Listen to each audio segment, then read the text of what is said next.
Hi everyone, it's Rabbi Dr. Jack Cohen. Tonight we continue with this amazing study of the acts, the 5 love languages, and we're going to study the acts of service. It's a beautiful topic. I've learned so much from it. I've engaged so much in it myself and used it and demonstrated. I've seen how it works wonderfully in my own marriage, and I've helped so many others. It's really one of the most enlightening studies that we've ever done, and that is the 5 love languages. We've done already words of affirmation in which you give compliments to your spouse or the person you're dating. Obviously, it's great to try this out when you're dating because then it'll smooth the transition right into marriage. One of the lessons we're going to learn tonight is that there's 2 types of individuals. The way we behave when we're courting or we're dating, and how we change rapidly into becoming a whole different person once we get married. And that's the problem, and we're going to learn how to fix that tonight. We've already studied also the love language of quality time, or time with attention. Also, we've studied the receiving gifts last week. Tonight we're going to zone in on acts of service. How someone's love language is acts of service, doing things for them, but not what you think it is. We're going to really get into depth in there. Again, as I always start my discussions, I'd like to put a plug in for Shidduchim Profiles Plus, or Partners in Shidduchim as it was called. It's a beautiful app. It's a database of individuals, and if you have a resume yourself that you'd like to put up, please feel free to go and do it. I strongly encourage it.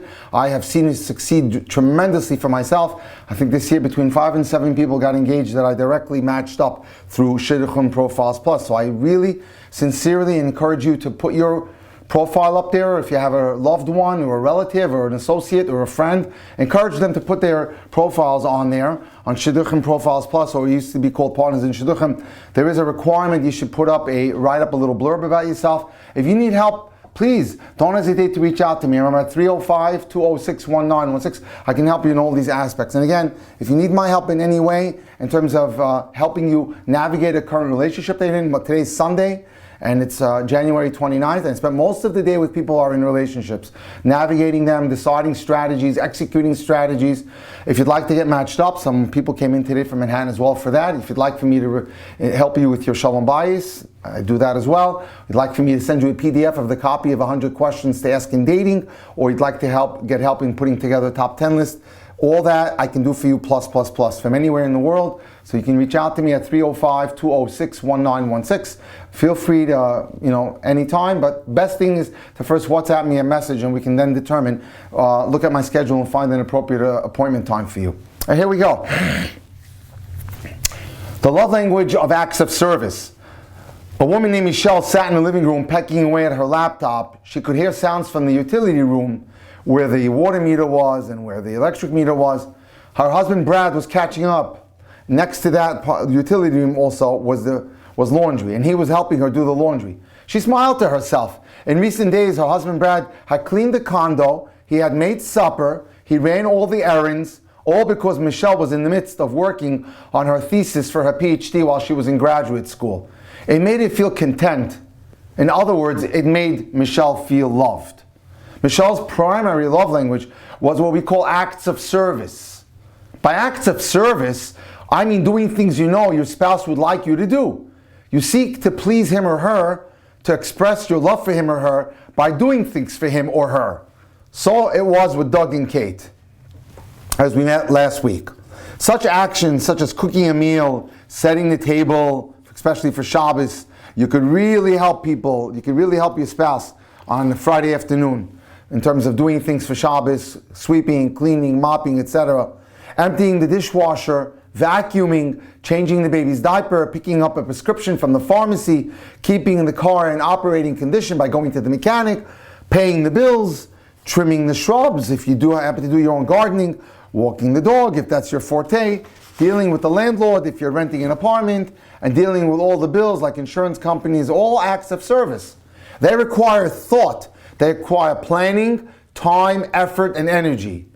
If done with the right attitude and a positive go-get-em spirit, they are actually genuine expressions of love. And they don't necessarily require a lot of time. One man always dreaded the chore of bringing in the garbage cans from the curb at the end of a long work day. All he wanted to do was go directly in his house, kick off his shoes, and relax. Some nights were different. As he writes, I turned down the street, I scanned the horizon for the toppled cans that I know I'd have to bring into the house, but they were nowhere to be seen. My amazing wife had already taken them into the garage. The empty curve was a clear message to me. Quote, I was thinking of you. My wife was thinking of me. She was saying you're with me even when you're at work. We discovered the impact of acts of service in a little village of China Grove, North Carolina. This is a little town that sits in the central part of North Carolina. At the time of this story, this city, China Grove, was a textile town with a population of 1,500. And the writer writes, Dr. Chapman writes, I'd been away for more than 10 years studying anthropology and psychology. I was making my semi-annual visit to keep in touch with my old roots, my old friends, my neighbors. Almost everyone I knew, except Dr. Shin and Dr. Smith, worked in the mill where they made textiles. Dr. Shin was our medical doctor, Dr. Smith was our dentist. And of course there was Preacher Blackburn, who was pastor of our local church. For most couples in the town of China Grove, life centered on work and church. People with good moral and good ethics. The conversation at the mill focused on the superintendent's latest decision and how it affected their jobs. The services at church focused mainly on the joys of having a spiritual life. In that pristine American setting, the writer writes, I discovered love language number 4, which is acts of service. We're going to get into that. We're going to explain what that is. And he writes, I was standing under a tree after church on Sunday when a young couple approached me. I didn't recognize either of them. I assumed they had been children that had grown up while I was away studying. Introducing himself, the man says, my name is Dave. I hear you've been studying counseling. I smiled and I said, yeah, a little bit. That's what I've been up to.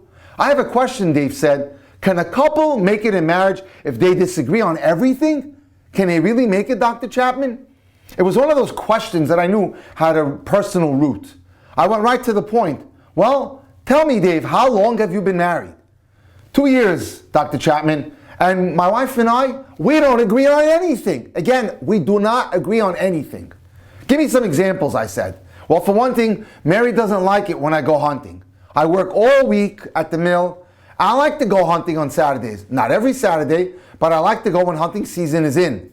Mary had been silent until this point when she interjected, when hunting season is out, well, guess what? He's not home because it goes from hunting to fishing. He goes fishing in fishing season. And besides that, he doesn't just hunt on Saturdays. He takes off from work to go hunting during the middle of the week. Once or twice a year, I take off 2 or 3 days from work to go hunting in the mountains with my friends, Dave said. What's wrong with that? What else do you disagree on, Dr. Chapman asked. Well, she wants me to go to church all the time. I don't mind going on Sunday morning, but Sunday night, I like to rest. It's all right if she wants to go, but I don't feel like I have to go on Sunday night. Again, Mary spoke up. You really don't want me to go either, she said. You fuss every time I get ready to go. I knew that things were not supposed to be getting this hot under a shady tree. As a young, aspiring counselor, I feared that I was getting in over my head. I don't know if I could help them. But having been trained to ask questions and listen, I continued. So tell me, what other things do you both disagree on? This time Mary answered, he wants me to stay home all day and work in the house, she said. He gets mad if I go see my mother, go shopping, or doing something.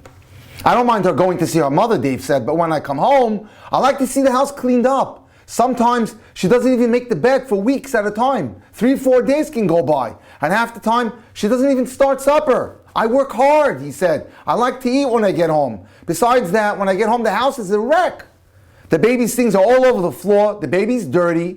I don't like filth. She seems to be happy living in a pigsty. We don't have very much. We live in a small house, but at least can it be clean? What's wrong with him helping me around the house, Mary asked. He acts like a husband shouldn't do anything around the house. All he wants to do is work and hunt.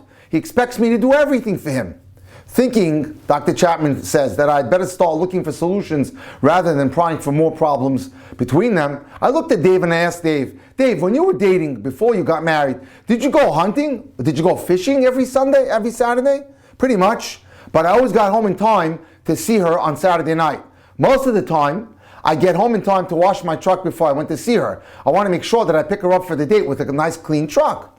As we continued talking, I learned that Mary had gotten married right out of high school, and that during her senior year, Dave came to see her almost every night and stayed for supper by her house. He would help her do the chores around the house, and they'd sit and talk until supper time. Dave, what did the two of you do after supper? I asked. He looked up with a smile and he said, well, the regular dating stuff, you know. But if I had a school project, Mary would interject, he'd always help me. Sometimes we worked for hours on school projects. I was in charge of the float for the holidays. He helped me for 3 weeks every afternoon. Dave was great. I switched gears, Dr. Chapman says, and I focused on the third area of disagreement. Dave, when you were dating, did you go to church with Mary on Sunday nights? Yes, I did, he said. If I didn't go with her, I couldn't see her that night. Her father was very strict. If you want to go out with my daughter on Sunday night, you got to go to church with her. So, Dr. Chapman says, I was beginning to make some headlight with them. But I wasn't sure if I was getting there. I asked Mary, when you were dating Dave, what convinced you that Dave really loved you? What made him different from all the other guys that you dated? It was the way he helped me with everything, she said. None of the other guys cared about any of it. Dave helped me even wash dishes when we had supper at our house. He was the most incredible person I had ever met. But after we got married, he just changed and became someone else. Turning to Dave, I asked, why do you think you did all these things for her before you were married and not when you were dating her? It just seemed natural to me, Dave said. It's what I would want someone to do for me if she cared about me. And why do you think you stopped helping her after you got married? I asked Dave. Well, I guess I expected it to be like my own family. My father worked. My mom took care of everything around the house. I never saw my father do anything around the house. He was like my role model. Since mom stayed home, mom did everything. Mom cooked, mom cleaned, mom washed, mom ironed. I just thought that's the way it's supposed to be when you're married. Now we were getting somewhere, Dr. Chapman says.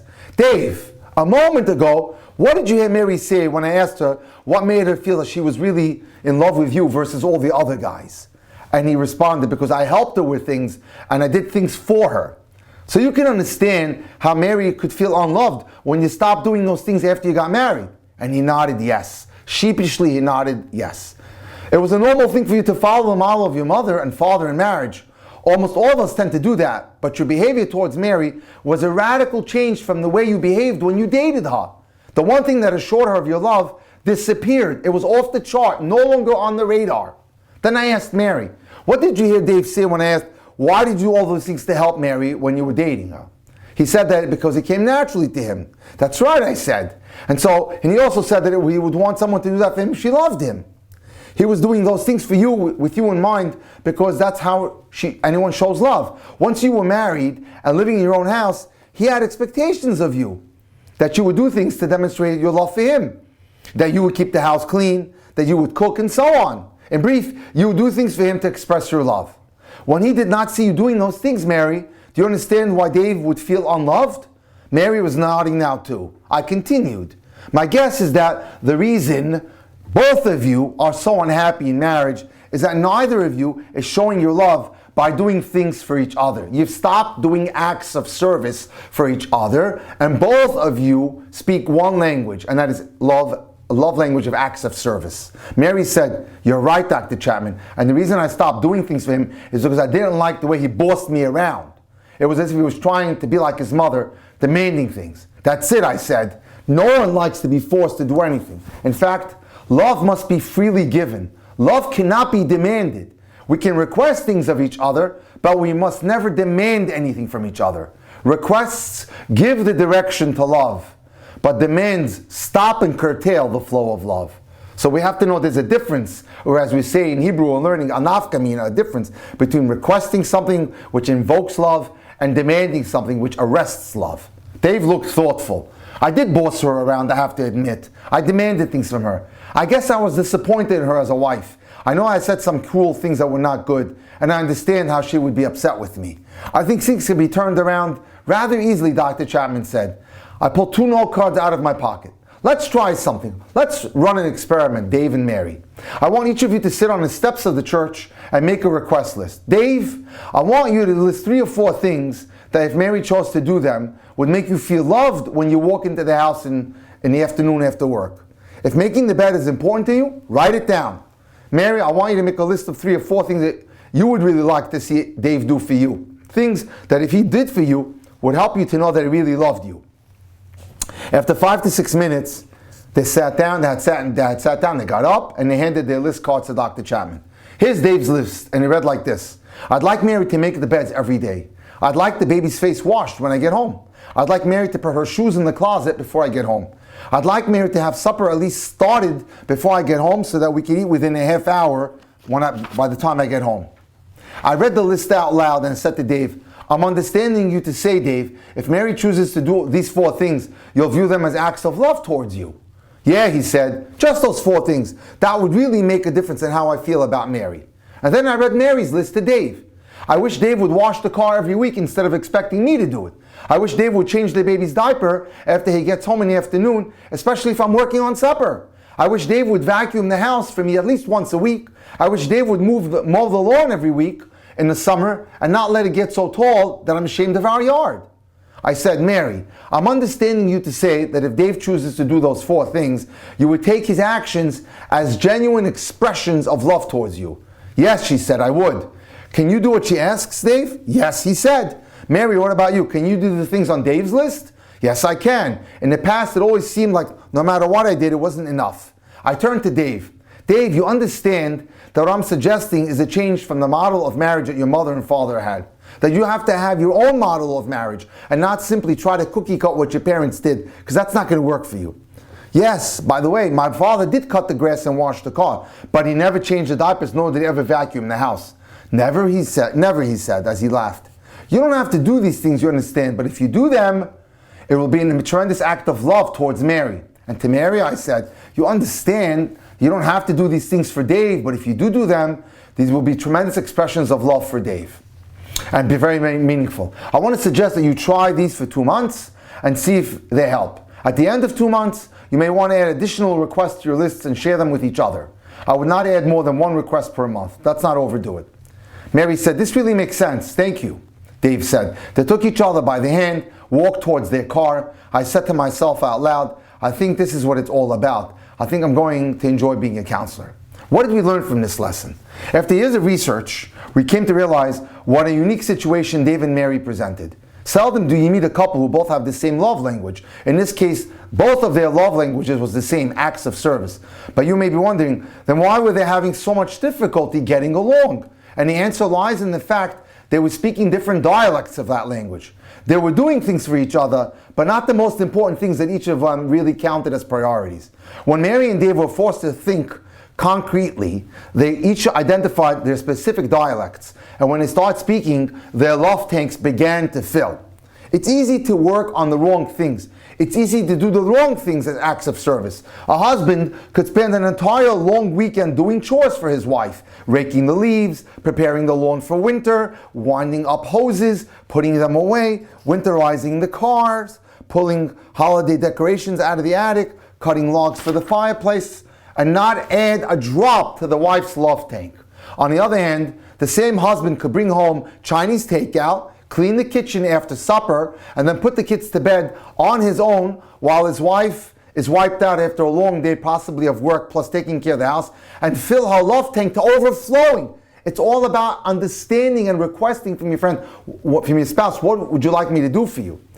Now, before we leave this story, we'd like to share 3 other observations. First, to illustrate clearly that what we do for each other before marriage is no indication of what we will do after marriage.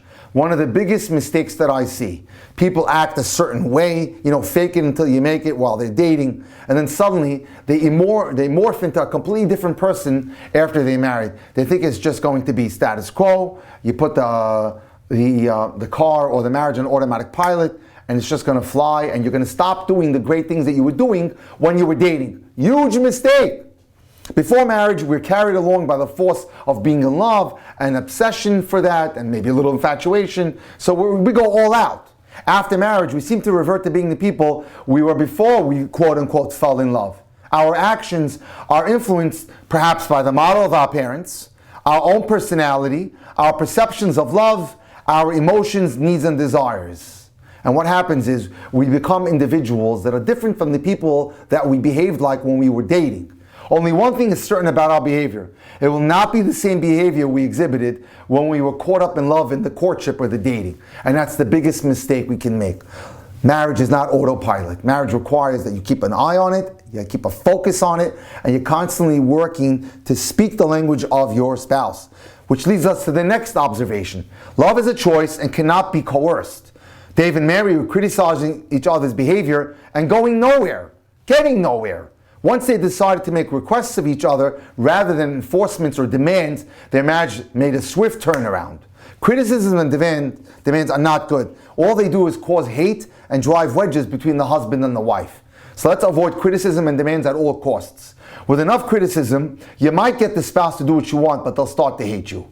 He may do what you want, she may do what you want, but that's not an expression of love. You can give guidance to love by making requests, such as, quote, I wish you would wash the car. I wish you would change the baby's diaper. Can you kindly mow the grass? But you can't create the will to love. Each of us must decide daily to love or not to love our spouses. If we choose to love, then expressing it in the way in which our spouse requests will make our love most effective. There's a third observation that we learn from this. Observation number one is that we don't need to act the way we acted when we dated once we get married.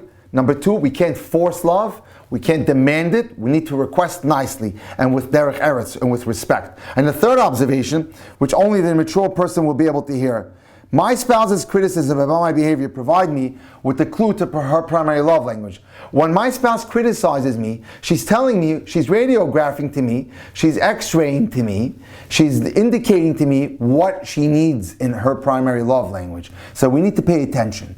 People tend to criticize their spouse most loudly in the area where they themselves have the deepest need. That's what they need. They're calling out for that. Their criticism is an ineffective way of pleading for love. But if we understand that, it may help us process their criticism in a more productive manner. If my spouse is criticizing me in a certain way, I should look into what she's asking for. She may not be asking the right way, but she's certainly sending me a message of what area she wants me to work on in order to be able to fill her love tank.